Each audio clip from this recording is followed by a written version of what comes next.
Donc, dans cette réaction, nous allons faire agir le malonate de diéthyle, qui est un composé qui est souvent utilisé en chimie organique parce qu'il possède des hydrogènes relativement acides en en alpha des deux esters.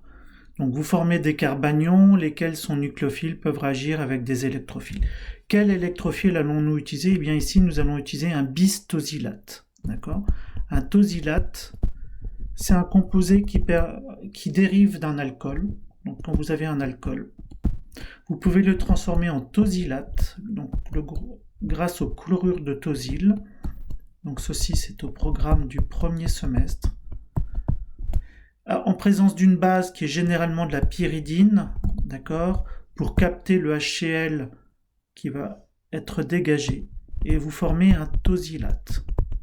Le tosylate, c'est un bon groupement partant dans lequel les doublets non liants de l'oxygène ici sont engagés dans la mésomérie ici, ce qui fait que cet oxygène est appauvri en électrons et ça va donc fragiliser la liaison carbone-oxygène du tosylate. Alors pourquoi est-ce qu'on ne les prépare pas en dérivés bromés ou iodés, en faisant du HI ou du HBr grâce à une réaction de substitution nucléophile d'ordre 1, vous protonez, départ d'une molécule d'eau, formation du carbocation? Eh bien tout simplement parce que si dans le groupement R, vous avez des groupements qui sont très sensibles en milieu acide, ils vont être détruits, et généralement, ces réactions ne sont pas très propres. Alors que celle-ci est une réaction très propre, le composé final est en plus généralement assez simple à purifier par recristallisation dans l'éthanol. Donc, à cause de tout ça, ça donne des bons rendements, d'accord ? Et puis, c'est des molécules qui sont solides, généralement cristallines, qui sont faciles à manipuler et à purifier, et qui sont stables dans le temps, contrairement aux dérivés iodés ou bromés, qui ne supportent pas les moindres rayonnements lumineux. Donc, quand vous avez un tosylate, c'est un équivalent de dérivé halogéné, c'est ce qu'on va appeler un pseudo-halogénure. D'accord, pseudo parce que c'est pas vraiment un halogénure, mais ça a à peu près les mêmes propriétés. Conclusion, c'est comme si vous avez brome ou iode ici. Donc, éthylate de sodium, je ne déprotonne qu'une fois. D'accord, c'est une base. Ça va donc me dégager de l'éthanol. Je vais déprotonner. Je vais donc faire l'anion du malonate de diéthyle, lequel va faire une première substitution nucléophile d'ordre 2 avec mon tosylate. Les deux équivalents de base ne vous permettent pas de déprotoner et de faire le biscarbanion. Non, vous allez donc faire une substitution nucléophile, 1 carbone, 2 carbones, 3 carbones, 4 carbones, dans lequel vous retrouvez un proton acide qui peut donc être déprotoné une deuxième fois.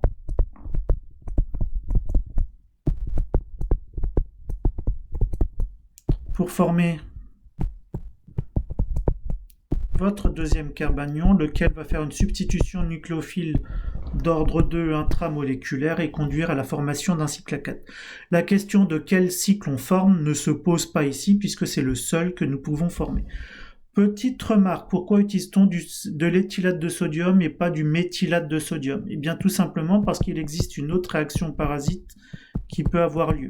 Si vous utilisez un alcoolate de sodium quelconque, ce qui peut se passer, c'est également addition nucléophile sur votre carbonyle, élimination, dernier chapitre du cours, et du coup, vous pouvez avoir un mélange d'ester à la fin, puisque ensuite, vous pouvez refaire la même chose, et du coup, vous allez avoir un équilibre, donc un mélange. Du coup, pour éviter ça, vous utilisez une base qui porte le même groupement alkyle ici que votre alcoolate.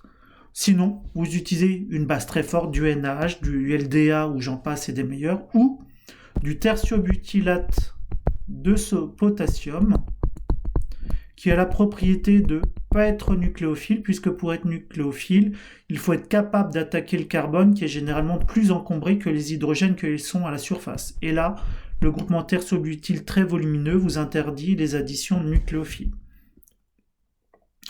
Cas suivant. Donc en présence d'une base TBUK, ça tombe bien, je venais d'en parler, vous allez donc déprotoner, ou ça en alpha d'un carbonyle. Vous avez deux groupements carbonyles, lequel? Eh bien ici, il n'y a pas de proton. Et ici, l'hydrogène n'est pas en alpha du carbonyle, il est sur le carbonyle, donc vous ne déprotonez pas ici. Vous pouvez déprotoner juste l'ester. Votre ester déprotoné, d'accord? Donc je réécris ça proprement. Votre ester déprotoné,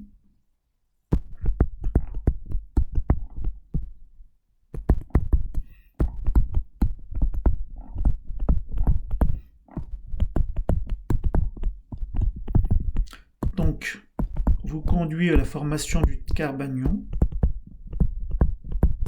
lequel va réagir avec votre aldéhyde qui est un électrophile faible, mais comme votre carbanion est un bon nucléophile, vous allez faire ceci. Addition nucléophile dans la deuxième étape.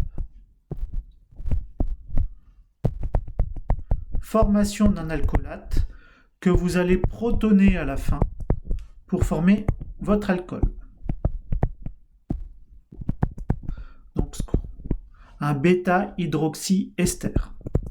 D'accord? Donc ceci, c'est relativement basique. Disons, quand je dis basique, c'est pas parce qu'il y a une base, c'est parce que c'est relativement les bases de la chimie. Maintenant, qu'est-ce qui se passe si je rajoute un halogène? Les seuls protons acides sont toujours ceux-là. Maintenant, sont-ils plus acides ou moins acides avec le brome ou sans le brome? Le brome, ici, a un effet moins I sur votre carbanion. Vous ne pouvez pas dire qu'il a un effet plus M, puisqu'en aucun cas, vous pouvez écrire la forme mésomère de ça. D'accord? Donc, il a juste un effet moins I. S'il a un effet moins I, ça veut dire qu'il stabilise encore plus le proton, le carbanion. Conclusion, ce proton-là est encore plus acide dans ce cas-là, donc cette réaction se passe encore mieux. Deuxième étape, l'addition nucléophile peut-elle avoir lieu? Oui. Est-ce qu'elle a lieu plus facilement? Non. Pour deux raisons. Votre carbanion est moins réactif. Parce qu'il est moins nucléophile, il est beaucoup plus stabilisé par le brome. Donc cette étape-là a lieu un peu moins vite. Et en plus, votre carbanion est plus encombré de par la présence du brome. Donc ça, c'est un peu plus difficile. Vous arrivez à là. Vous pourriez imaginer qu'à ce stade-là, vous ajoutez le brome et vous devriez arriver ici. Or, dans la molécule finale, le brome est parti et sur l'oxygène, vous n'avez pas d'hydrogène et vous avez formation d'un cycle. Si vous avez formation d'un cycle, c'est qu'à un moment donné, vous avez le nucléophile et l'électrophile dans la même molécule. Or, si vous partez de cet oxygène-là, vous formez le cycle à 3, ici, donc 1, 2, 3. L'oxygène est nucléophile. Le brome, le carbone qui porte le brome est électrophile. Vous allez donc faire une substitution nucléophile intramoléculaire de manière à former votre époxyde.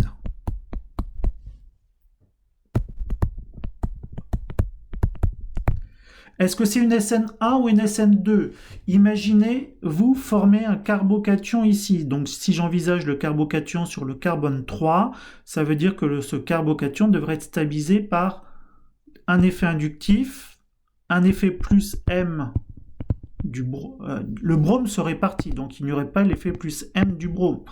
Et vous auriez quel effet du carbonyle? Vous avez plutôt un effet moins I très fort du carbonyle. Donc non, le carbocation ne serait pas stable. Conclusion, ça ne peut être qu'une SN2 intramoléculaire. Maintenant, on va utiliser les règles de Baldwin.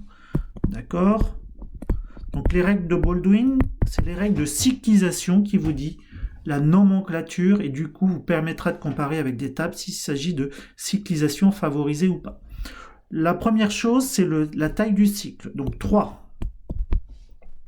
Donc ensuite, c'est exo ou endo, c'est-à-dire est-ce que la liaison qui se casse est dans le cycle ou à l'extérieur du cycle? Elle est à l'extérieur, donc exo. Maintenant, est-ce que le carbone qu'on attaque avec le nucléophile est tétravalent, trivalent, divalent, c'est-à-dire sp3, sp2 ou sp? Il est tétravalent, donc c'est une 3 exotête. D'accord? Donc apprenez d'abord à utiliser la nomenclature de Baldwin et ensuite on verra à les comparer. Donc voilà pour ça.